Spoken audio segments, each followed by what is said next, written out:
Tonight on PS News, flight delays, craft jerky, lucky lottery winners, and Biden in Nantucket. All this and more on PS News.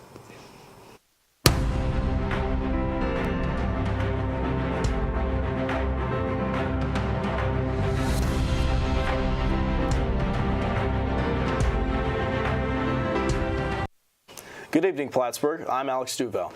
And I'm Megan Thornton. Thank you so much for joining us. Our top story tonight. Many Americans are ending Thanksgiving holiday on a sour note. More than 7,000 flights were delayed Sunday, with 46 cancellations, according to the FlightAware website. Numerous major airports predicted a busy day, including LAX, DFW, and Hartsfield-Jackson Atlanta International Airport. AAA reported 55.4 million Americans traveled for the weekend. That's a 2.3% hike from last year. The agency says nearly 5 million flew to their destination.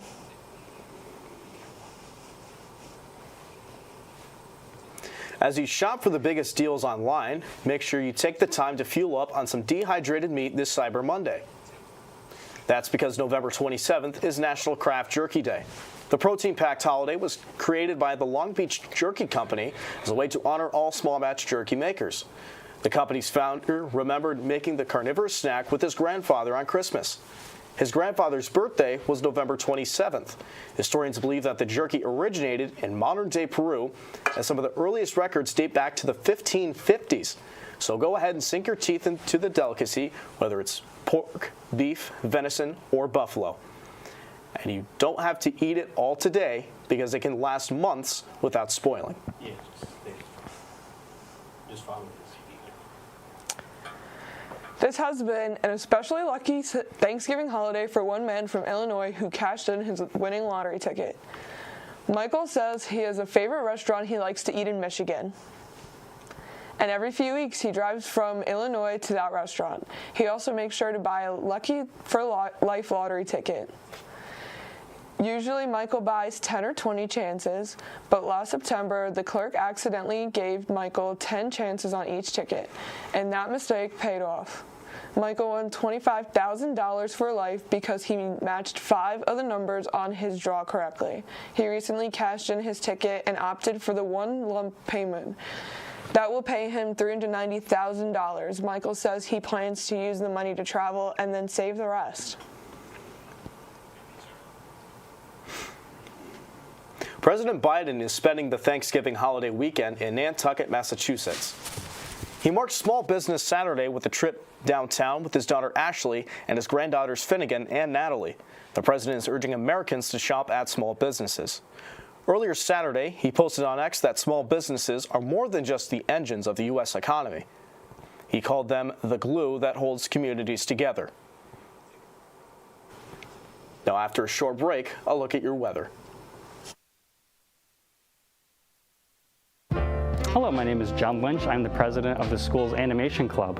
While other colleges' animation clubs strive to only show just straight anime, our club tries to be something different, as we show a variety of things such as Western animation, Eastern animation, internet animation, films, and so much more. If you want to meet people who have like-minded taste in animation, then feel free to come on down to our club.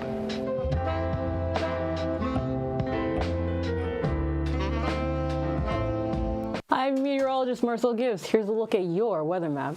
Now we have dipped down from the 50s that we saw 2 weeks ago, and we're down to the 20s and 30s. It is not looking good. So we got 25 for Owl's Head, 24 for Vermontville, 27 for Dannemora, 32 for Ausable Forks, 33 for Plattsburgh. We haven't hit those 20s yet, folks. There's still hope. 31 for St. Albans City, and 33 for Wilson. Now let's take a look at your 5-day forecast. Remember what I said about hope? Ignore that because the end of this week ain't looking good. So we got 35 for Wednesday. Sun isn't doing much, but don't worry, it'll be doing much more on Thursday with the temperature of 43 from the 35 on Wednesday. Friday, we take a downturn tumble because the sun has disappeared and the rain has shown up, and yet the temperature is still better than most. And then on Saturday, rain has disappeared, but it's gone even worse with snow, temperature plummeting down to 34. And then on Sunday, Sunday, it gets worse, but also better because the temperature goes up, but it's probably the worst type of snow with sleet and rain. So that's all I have for weather. Let's hope you don't slip and fall on Saturday. Be careful. And back to the desk for entertainment. Marty Krofft, creator of many children's TV shows, has died at 86. Krofft co-produced iconic children's television shows, including H.R. Pufnstuf, Land of the Lost, and The Brady Bunch Hour. He and his brother, Sid Krofft, created and produced the satirical series DC Follies. The show featured life-size puppets portraying well-known people and became a hit. Eventually, Marty Krofft would be referred to as the King of Saturday Mornings. The Krofft brothers were awarded Lifetime Achievement Awards and a star on the Hollywood Walk of Fame. Krofft died of kidney failure, according to his representatives. He died in California, surrounded by friends and family. Police say comedic actress Tiffany Haddish was arrested early Friday morning in Beverly Hills. Officers suspected her of driving under the influence. The arrest follows her performance at the Laugh Factory's free Thanksgiving feast in Los Angeles Thursday night. Haddish remained in the custody of Beverly Hills Police as of Friday morning, according to a public information officer there. This is the second she's been arrested for a DUI since January of 2022. In the previous incident, she drove her car into a yard in Peachtree City outside Atlanta. CNN did not immediately receive a comment from Haddish's representatives. Paris Hilton's family has grown a little bigger. The star posted a social media welcoming her second child, a daughter named London. Hilton and her husband Carter Rom are also parents of an infant son with another city name, Phoenix. Hilton posted a photo on Instagram with the caption, "Thankful for my baby girl."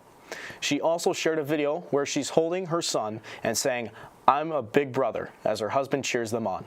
Earlier this year, Hilton explained to Glamour UK that she and Rom opted to use a surrogate to have their son. That's because she was scared to deliver a baby herself after witnessing another birth while filming the show The Simple Life. Sean Diddy Combs has been hit with another lawsuit just as he settles his first. This time, Joel Dickerson Neal claims she was a victim of revenge porn in addition to allegedly being drugged and sexually assaulted by the musician in 1991. The civil suit filed in New York Supreme Court demands a jury trial. A spokesperson for Combs says the accusations are not credible and purely a money grab. Last week, Combs settled a legal battle with former girlfriend Cassie Ventura. Ventura said she was raped and subjected to years of repeated physical and other abuse by Combs. Beyonce wishes you and your family a happy Thanksgiving. That's what the singer said in an introductory clip before broadcasting the trailer for her Renaissance concert movie. The trailer debuted during NBC's Macy's Thanksgiving Day Parade broadcast Thursday morning. The trailer starts with Beyonce's 6-year-old daughter, Rome, being taught a trick to capture quality video content with a cell phone. Renaissance, a film by Beyonce, will roll out in theaters December 1st. That's all for entertainment news. Now Alex is going to take over for your sports update. Thanks, Megan. Now let's get right into it. Over the weekend, the #1 ranked Plattsburgh State men's ice hockey team won its 8th Layer 8 shootout tournament title on Saturday evening as they defeated 11th ranked Norwich University 2-1 in a rematch of last year's championship game. The title is the program's second straight and 8th overall in the tournament's 25-year history. Defenseman Kevin Weaver-Vitale and forward Tio Didario each scored in the second period for the Cardinals, in less than a 30-second span to eventually clinch the win. In net, Jacob Hearn made 34 saves in his lone appearance of the tournament, earning his 5th win of the year. Senior forward Bennett Stockdale was named the tournament MVP, while first-year forward Tio Didario was named the tournament's most outstanding rookie.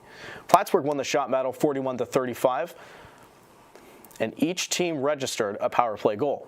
Plattsburgh rises to 8-0 with the win, as they had matched their best start to a season since 2015. They will take on Cortland this Friday at 7. The number 4 ranked Plattsburgh State women's ice hockey team defeated number 5 Middlebury on Sunday evening, capturing their first Cardinal Panther Classic since 2016, winning 3-1 over the Panthers. Goaltender Lila Neese was named the Cardinal Panther Classic MVP after making 37 saves for the win in the championship game. In the win Sunday, Julia Masota notched the first goal to give Plattsburgh the lead in the third period, while Emily Kasperzak scored the eventual game winner a few minutes later. Zofia Pazmandi tallied the final score with an empty netter just before the final buzzer to seal the Plattsburgh win. Middlebury won the shot battle handily, outshooting the Cardinals 38-17 on the evening.